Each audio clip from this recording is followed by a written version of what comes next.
Hi everyone, I hope you're off to a good week and doing well. We're now starting week 5 of color and we're going to be learning about the different kinds of color scheme this week. Some quick news for this week. As always, remember to check in and log into your student portal daily to be marked present. Please check your student emails for important updates and information. And as always, continue to check our school's Instagram and Twitter for any activities or updates as well. Let's review what we've learned so far. So we learned about the color wheel and how it organizes color. We also learned that the primary colors are red, yellow, and blue. The secondary colors are made when you mix two primary colors, and they are orange, green, and purple. And the tertiary colors are when you mix a primary plus a secondary color. And those are usually called the hyphen colors, like red, yellow, blue, green, yellow, orange. Okay. We also learned that any color with white added is a tint, any color with black added is a shade, and any color with gray added is a tone. A monochromatic color scheme only uses tints, tones, and shades of one color. This week, we're learning about a new color scheme or color group called analogous. Analogous means something is comparable or similar.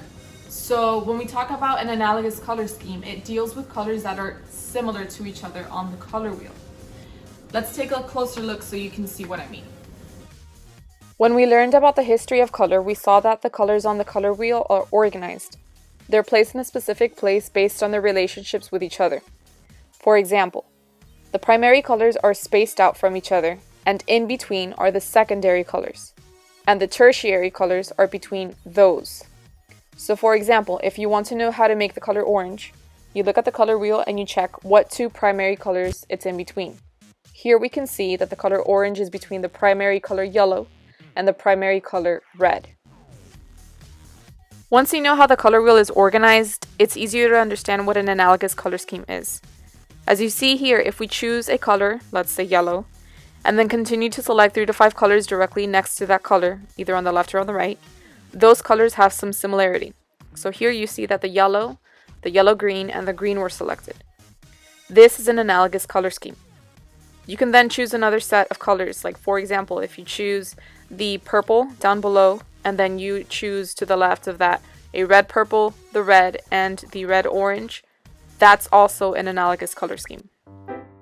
So the first thing you're going to do is draw 4 variations of a simple landscape, like what I'm doing now. You can draw this by hand or digitally, depending on what materials you have to complete the assignment. Your landscape design should have 2 lines going across to create 2 ground lines. And then you're going to add 3 to 5 shapes to represent trees or buildings. Vary the sizes of the shapes to play with the illusion of depth in your drawing. As you can see here, if my shape went through one of the ground lines that I drew, I just erased the line that goes through the shape.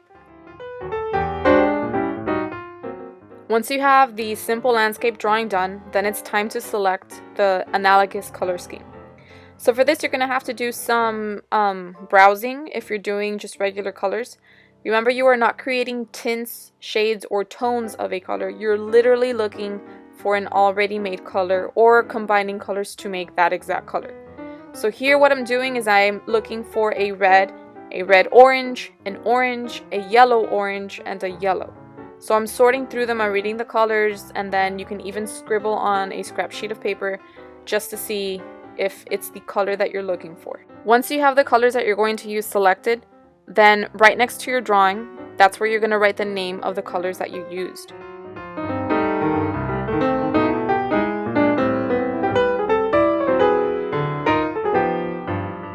So be careful not to choose a tint, shade, or tone of a color.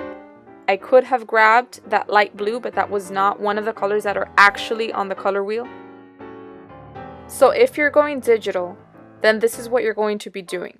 If you have an app, that's great. You can go ahead and do that and draw it on there. If not, you can just go to the notes section of your cell phone and use that. So as you see, when you get to notes, you can even use a ruler. This really isn't necessary, but if you want straight lines, you have the ability to do that.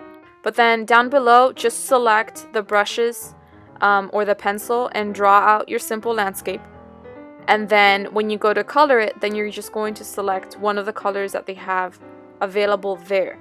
When you're selecting your color, when you open up that color grid, you're going to select colors that are right next to each other. If you recall, remember that I said that the pure colors are generally, they land in the middle of that color grid.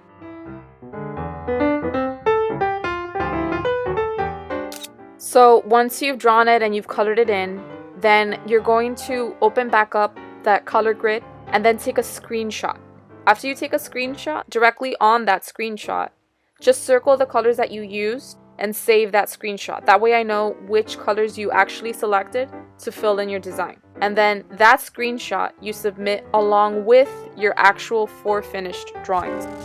Once you're done with this, then take a photo or a screenshot of the 4 drawings that you did with the 4 analogous color schemes and upload that into the Color Week 4 assignment. That's all for this week. Have fun selecting your 4 analogous color schemes. And as always, if you have any questions or if you're stuck, just send me a message through Remind. I'll do my best to reach out to you and help you complete the assignment. And aside from that, have fun and be safe.